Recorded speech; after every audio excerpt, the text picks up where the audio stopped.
IT বাড়ির পক্ষ থেকে আপনাদের সবাইকে স্বাগত জানাচ্ছি ওয়েব ডিজাইন বাংলা ভিডিও টিউটোরিয়ালের আজকের পর্বে। আমরা গত পর্বে এই পর্যন্ত দেখেছি এবং ইনসাইড পেজ ক্রিয়েট করা শিখেছি।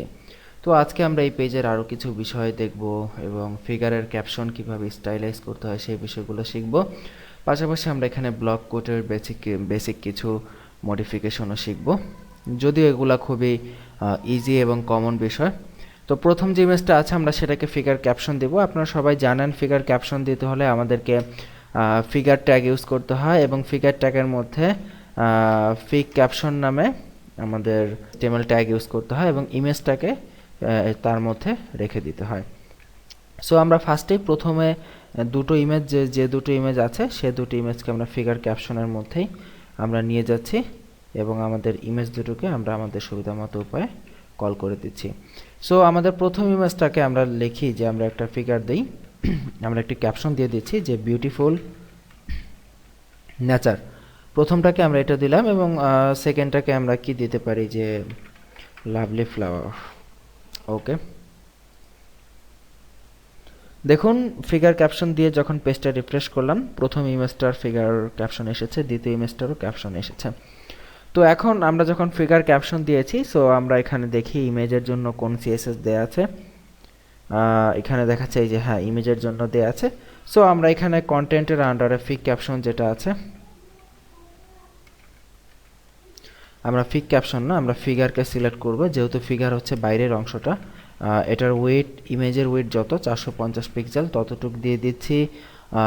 এটার একটা প্যাডিং দিয়ে দেই, আমরা প্যাডিং দিয়ে দিই 10 পিক্সেল এবং এটাকে আমরা ওয়েট দিয়েছি, প্যাডিং দিয়েছি। আমরা এটাকে একটি ব্যাকগ্রাউন্ড কালার তো অবশ্যই দিতে হবে, আদারওয়াইজ ডিজাইন হবে না।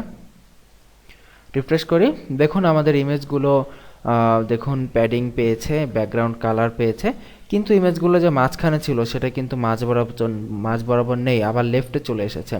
সো এই ক্ষেত্রে আমাদের যে ডিসপ্লে ব্লক এবং মার্জিন 0 অটো এই দুইটা প্রপার্টি আমাদের ইমেজ ফিগারকে দিতে হবে, ইমেজকে না দিয়ে। এবং রিফ্রেশ করি, এখন দেখব ইমেজগুলো মাঝামাঝিতে চলে গেছে এবং আমাদের ব্যাকগ্রাউন্ড একটি কালার পেয়েছে এবং ইমেজের সাথে এটি সুন্দরভাবে অ্যাটাচ হয়ে গেছে। তো এখন এটার নিচে যে ফিগ ক্যাপশন আছে সেটাকে শুধু মডিফিকেশনের কাজ বাকি। তো আমরা এইভাবে দেখুন কন্টেন্ট ফিগ ক্যাপশন, এটাকে আমরা জাস্ট এখন মডিফাই করব। এটাকে আমরা কি দিতে পারি, টেক্সট অ্যালাইন আমরা সেন্টার করতে পারি যাতে করে ইমেজগুলো সেন্টার হয়ে যায়। এবং এরপরে কি করতে পারি, এটার কালার চেঞ্জ করতে পারি, কালার গ্রিন কালার দেই, দেখি কেমন হয়। এরপরে ফন্ট ফ্যামিলি আমরা চেঞ্জ করতে পারি, ফন্ট ফ্যামিলি এরিয়াল দিতে পারি। সেভ করে রিফ্রেশ করে দেখি কেমন হয়। দেখা যাচ্ছে মোটামুটি ভালো। এটা আরেকটু কাজ করি, ফন্ট ওয়েট বাড়িয়ে দেই। ফন্ট ওয়েট বাড়ালে আমার দেখা গেছে যে বোল্ড করলে আর একটু বড় হবে, দেখতে সুন্দর লাগবে। হ্যাঁ ঠিক আছে, ফন্ট ওয়েট বেড়ে গেল, আমরা দেখতেছি ফিগ ক্যাপশন দেখতে সুন্দর লাগতেছে। সো এইভাবে আমরা ইমেজের ক্যাপশন দিয়ে আমরা এটাকে স্টাইলাইজ করতে পারলাম। এরপরে যদি ব্লক কোড দেখি, যদিও আপনারা দেখেছেন ব্লক কোড কিভাবে ডিজাইন করতে হয়, সো আমরা যদি এখানে ব্লক কোডের ব্যবহার দেখি তো এক্ষেত্রে আমরা কিভাবে দিতে পারি। আমরা যদি প্রথম ইমেজটার এই যে এই প্যারাটাকে ব্লক কোড করতে চাই তাহলে আমরা এই যে এই প্যারাটা ব্লক কোড হবে। সো আমরা এই প্যারাটাকে আমরা ব্লক কোড নামক ট্যাগের মধ্যে এটাকে র্যাপ করে দিব এবং এখানে আমরা ব্লক কোডের জন্য আমরা এখানে সিএসএস দিব। দেখুন আমরা এখানে ব্লক কোড এটাকে সিলেক্ট করতেছি। তো এটাকে আমরা ব্লক কোডের মধ্যে আমরা কি স্টাইল দিতে পারি, আমরা প্রথমেই একটা ছাই কালারের ব্যাকগ্রাউন্ড দেই, মার্জিন লেফট দেই 50 পিক্সেল, প্যাডিং লেফট দেই তাহলে বাম পাশ থেকে একটু জায়গা হবে 20 পিক্সেল, বর্ডার লেফট দেই 2 পিক্সেল, সলিড অরেঞ্জ দেই, সেভ করি রিফ্রেশ করি। দেখুন এই যে আমাদের ব্লক কোড হয়ে গেছে। তো আসলে প্যাডিং লেফট দিয়েছি, এখানে প্যাডিং টপ আর বটম মতো দেওয়া উচিত ছিল, তাই না? তো আমরা এখানে প্যাডিং লেফট ঠিক আছে, প্যাডিং লেফট এত, বাট এর পূর্বে আমাদের চারদিক থেকে যে প্যাডিংটা পাবে সেটা আমরা 10 পিক্সেল দিই। এতে করে দেখুন প্রথমে প্যাডিং দিয়েছি প্যাডিং লেফট 10 পিক্সেল, সব দিক থেকে 10 পিক্সেল পাবে, বাট পরবর্তীতে শুধু প্যাডিং লেফট দিয়েছি 20 পিক্সেল, পরবর্তীতে প্যাডিং লেফট শুধুমাত্র প্যাডিং লেফট 20 পিক্সেলটা ওভাররাইট হবে, আর প্যাডিংয়ের বাকি যে 3 দিক সেদিকে 10 পিক্সেল থাকবে।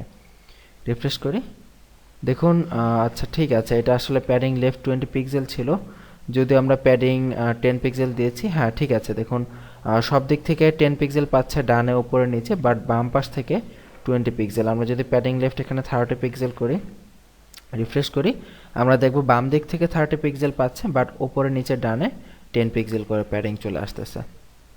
সো ব্লক কোটের ডিজাইন হয়ে গেছে এবং আমাদের ইমেজগুলোর ডিজাইন এখানে কমপ্লিট হয়ে গেছে। সো আশা করি আপনারা বুঝতে পেরেছেন কিভাবে এই ডিজাইনগুলো হলো। তো এই হচ্ছে অ্যাকচুয়ালি বেসিক ডিজাইন। এখানে আমরা অডিও আনতে পারি, ভিডিও আনতে পারি, যে কোনো কিছু আমাদের ইচ্ছা মতো আনতে পারি। সো অডিও ভিডিও কিভাবে আনতে হয়, কিভাবে উইডথ হাইট বাড়াতে হয়, এগুলো সব আমাদের আগেই দেখানো হয়েছে। সো একই জিনিস বারবার দেখে আসলে টিউটোরিয়ালের সময় লম্বা করে কোনো লাভ নেই। আশা করি আপনারা বুঝতে পেরেছেন। তো আজকের পর্ব এই পর্যন্তই, এবং আগামী পর্বে আমরা দেখব যে এই যে আমাদের হোম পেজ, যেটা হোম পেজ, আমরা একটা কাজ করি, হোম পেজের টাইটেলটা চেঞ্জ করি, তাহলে আমাদের বুঝতে সুবিধা হবে। এটা হচ্ছে আমাদের হোম পেজ, এবং হোম পেজের যে টাইটেল আছে ওয়েবসাইট টাইটেল, এখানে আমরা দিয়ে দেই যে হোম পেজ, আমাদের বুঝতে সুবিধা হবে। আর ইনসাইট পেজের আমাদের টাইটেল তো ইনসাইট পেজ আছেই, আর এখানে আমরা দিয়ে দিই যে ইনসাইট পেজ। সেভ করে এবার রিফ্রেশ করি, দেখুন এটা আমাদের হোম পেজ, আর এটা হচ্ছে আমাদের ইনসাইট পেজ। সো এই দুইটা পেজ লিঙ্ক আপ করাতে হবে, যে এই মেনু আইটেমে ক্লিক করলে হোম পেজ থেকে ইনসাইট পেজে চলে আসবে, আবার এটাতে ক্লিক করলে আবার হোমে চলে যাবে। সো এই লিঙ্কিংয়ের বিষয়গুলো আমরা আগামী পর্বে দেখার চেষ্টা করব। তো সেই পর্বের আমন্ত্রণ রইল। আজকের মতো এখানে বিদায় নিচ্ছি। ভালো থাকবেন সবাই। আল্লাহ হাফিজ।